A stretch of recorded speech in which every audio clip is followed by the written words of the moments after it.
día, Ajá. salió una nota en La Voz del Interior donde decía que en un informe del Arzobispado de Córdoba había 13 informes sobre posibles casos de abuso. Estoy leyéndolo, digamos, literalmente, Sí. como salía el anuncio.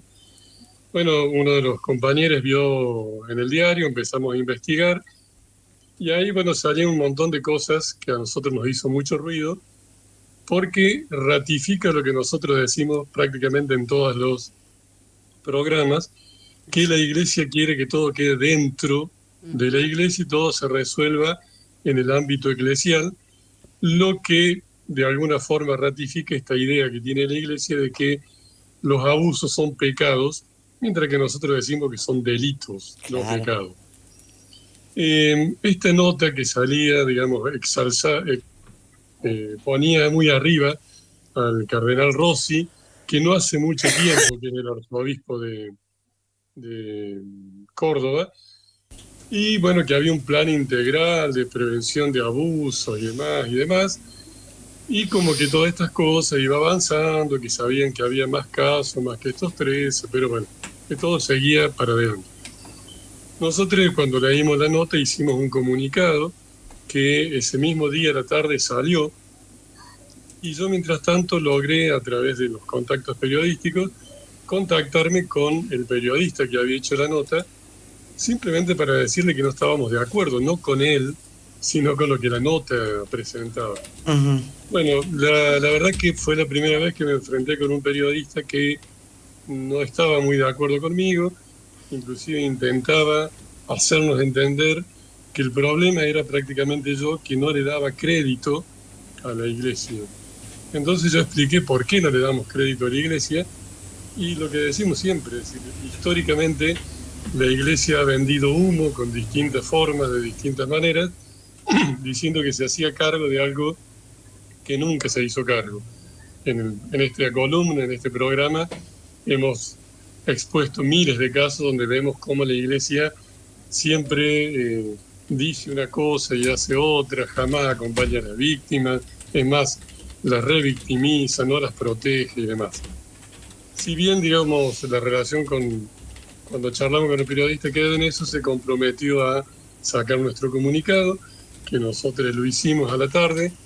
Él hizo el comunicado, yo quiero aclarar esto y digo, y sin ánimos de hablar mal, pero la noticia salió inclusive en la versión papel de La Voz del Interior Ajá. y Y la nuestro de ustedes no. comunicado salió martes a la tarde Ujú. en, digamos, en la versión online, en la web, que digo, no es que tenga así, una cantidad de lectores. Entonces, también eso como que muestra esta cuestión que siempre nosotros Intencionalidad, por decimos. lo menos, ¿no? Porque no fueron las mismas reglas para los dos. Exactamente, sí, o sea, nosotros queríamos, digamos, nuestro derecho a réplica. Ujú. Salió el comunicado escueto, recortado, por lo menos se comprometió a eso, pero digo, da cuenta de este poder inmenso que tiene la iglesia, inclusive sobre un medio de comunicación, Ujú. más allá que es el mismo medio que es en el 2019 otro periodista me hizo la Sí, nota a mí cuando le hice la claro. denuncia pública y demás.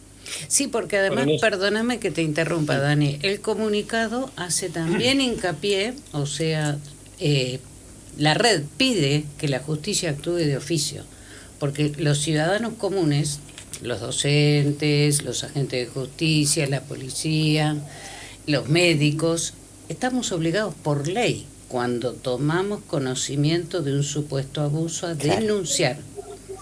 Entonces, también está esto, ¿no? Nuevamente, ellos pretenden investigar, hacer prevención, pero no entregan a la justicia para que investigue. Ujú. Este era el eje central del comunicado, ¿no, Claro. Dani? exacto, exacto, porque inclusive cuando lo charlábamos en la red antes de hacer el comunicado, hablábamos de que existe el artículo 237 del Código Procesal Penal que Exacto, obliga a la denuncia.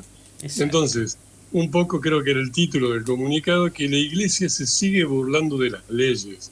Es decir, este comunicado que salió en La Voz del Interior para decir qué bien lo que están haciendo, para nosotros fue una ratificación de lo que venimos diciendo, Claro. que la Iglesia quiere que quede todo dentro de su interna y que no respeta las leyes, Y acá venimos a un tema más profundo, que también lo hemos hablado y han salido en otros programas, que es el tema del concordato de 1966 que tiene el Estado con el Vaticano, que hace prácticamente que sea un Estado dentro del Estado.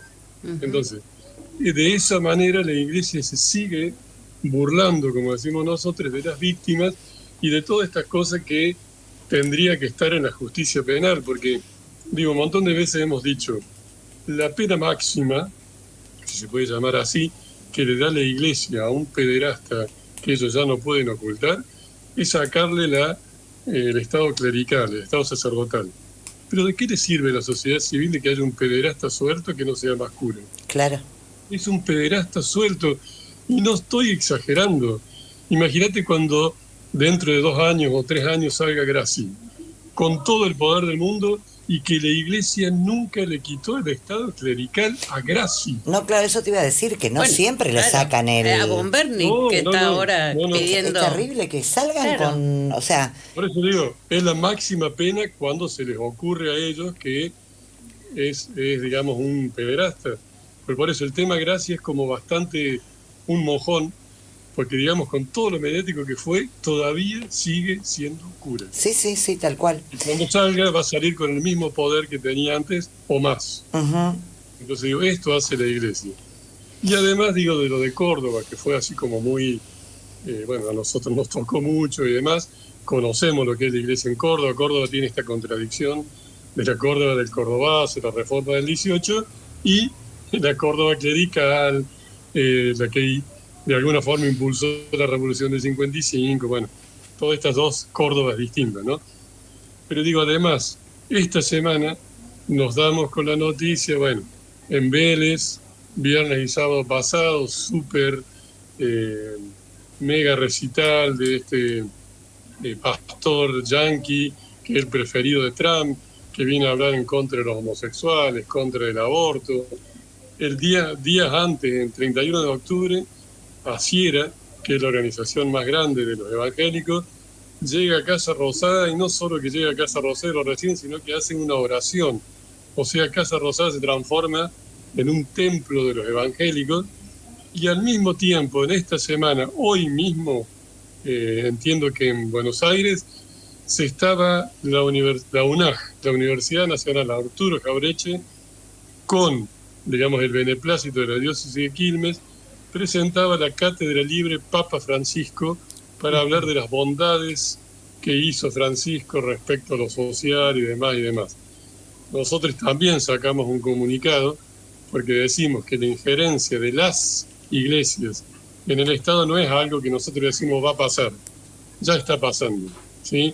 Recuerden que el presidente tiene una agrupación que son las Fuerzas del Cielo, que él se siente enviado por Dios con la motosierra para hacer las barbaridades que está haciendo. Y por otro lado, la Iglesia Católica enaltece al Papa Francisco porque ya murió, porque era argentino, y es uno de los grandes encubridores, pero no solo de la pedofilia y de la pederastía en la Iglesia, sino de todos los tipos de abusos que existen. Entonces, la Iglesia vende humo, Milei le da cabida a los evangélicos, y la religión, todos los que nos gusta la historia sabemos que siempre fue el sustento moral de toda dictadura que anduvo en el mundo, de todo estado totalitario que anduvo en el mundo. Sí, igual permitime que te haga un alto ahí, Daniel, porque no hay grieta con el tema de la Iglesia y el Estado, ¿eh? Porque ahora es el turno de los evangélicos, pero con el gobierno anterior y con el anterior y con el anterior, o sea, los TEDEUM, la política siempre participando de cuánta convocatoria hay. Claro, la convivencia. Grabois, y que es el hijo natural prácticamente del Papa Francisco, Juan Grabois, y lo tenés del otro lado. Dios, Patria y Familia fue la campaña de Massa anterior. Me parece como que estamos muy atravesados y que totalmente no hay grieta en esto de que no hay separación. Y ahí está el error, ¿no? Porque tiene que haber separación, Estado-Iglesia, coincido con ustedes totalmente. Claro, por eso digo, no es que la Iglesia Católica ahora sea buena y que sean malas las iglesias evangélicas. Las religiones todas son dogmáticas, todas están, digamos, en contra de los derechos de las mujeres, en contra de los derechos de las niñeces, en contra de los derechos conquistados, todas las religiones. Además, una cosa que ha sucedido mitad del año pasado y este 25 es que empezamos a recibir consultas y a integrar sobrevivientes de la Iglesia Evangélica, justamente. Bien, que no había. Que hasta ahora no había, claro. Sí. Se empezó a abrir una grieta. Bien, bueno. Pero, claro. Importante que pudieron, como porque vos me contabas que obviamente ustedes abrazan y acompañan a cualquier credo, pero que la que más se había destapado y la que por ahí estaba como más pasando de lo privado, de la iglesia para adentro para afuera, era la católica, que costaba mucho, ¿no? En la evangélica había esta tendencia todavía de arreglemos todo acá adentro.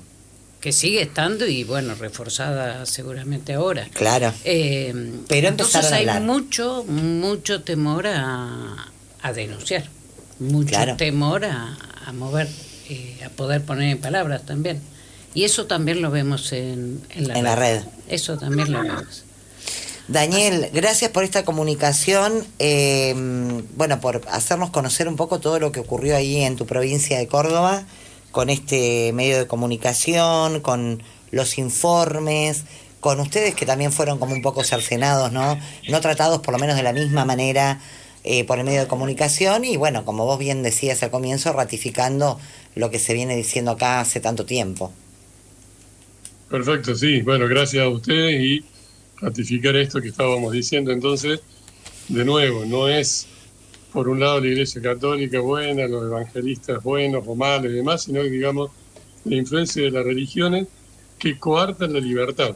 Tal cual. O sea, todo dogmatismo coarta la libertad del espíritu crítico, entonces no tiene que tener injerencia o la enorme injerencia que tiene, sobre todo en una época donde hay, yo espero, pienso que no va a pasar, pero una resurrección de todos los valores del medioevo, con la derecha, digo, de muchos lugares, de muchos países, pero que encuentre una gran resistencia en la mayoría de la gente, pero siempre pensando que las religiones, así en plural, están siempre a la vanguardia de estar en contra de los derechos de las mayorías. Gracias, Dani. Un abrazo enorme. Abrazo. Nos estamos viendo. Gracias. Abrazo, Dani. Bueno, Daniel Vera desde Córdoba con estos 13... No entiendo igual el fin de la Iglesia Católica de allá de publicar 13, porque ya los 13 informes... Los supuestos 13, informes, por lo cual largaron un plan de prevención. Entonces, según lo que decía la información, comenzaban a capacitar a catequistas, a integrantes de la Iglesia, para la prevención y la detección. Todo bien. Ahora, si van a guardar todo adentro del obispado y lo único que van a hacer es llamar a la gente y revictimizar, digamos que no sirve de mucho. Acá el punto es, ¿por qué no entregan a la justicia? Es el mismo tema de siempre, pero nada más que visto con lupa, porque esto de que hablamos siempre de la Iglesia no abre los archivos, la Iglesia no entrega la justicia. Bueno, en Córdoba se vio como con lupa de esto. Esto es lo que impacta. Sí, de todas formas, yo poniéndome un poco más del otro lado y con una bocanada positiva, si querés, evidentemente la presión que están teniendo como iglesia, como institución, es tal, la presión, digo, producto de esto, ¿no? De las redes que se están armando, de las denuncias, de que no es un cura o dos, son muchos que están en el banquillo de los acusados. Vos fíjate la presión que tienen para publicar, o sea, ellos mismos, por más que ahora activaron el protocolo, la demanda que hay evidentemente de que transparenten es mucha, porque si no, ni loco publican 3 informes. Más allá de que a la justicia no le den nada, que ratificamos, estamos de acuerdo, ¿no? Pero digo, hay una presión popular, una presión de la opinión pública, de la gente, de ustedes como red, de la justicia, que algo está moviendo poco, pero está moviendo, que se sienten en la situación de decir, bueno, vamos a darle un caramelo. Sí, ¿no? También se podría ver como, ya que hay tanto ruido, sigamos convocando adentro, convoquemos adentro. También. Porque no nos conviene, ¿no? Porque en realidad eso es lo que deberían hacer. Prevención, hace un montón que deberían haber hecho en todas las causas, en todos los juicios, que se han llevado adelante, está claro en los encubrimientos. Sí. Entonces, No, que se por sabe, eso. se sabe. Exacto. Pero bueno, me llama la atención igual el tema este de 3 informes, ¿no? Sí. Por lo menos es llamativo. Bueno, nos separa un minutito nada más de las 8 de la noche. Nos vamos a ir porque los muchachos estos, viste, que no nos avisan, por ahí están, pero no nos dicen. Después dicen que nos mienten, Guille. No hay nadie acá. Bueno, así que nos vamos a ir despidiendo. Nati querida, gracias. Nos reencontramos el próximo miércoles.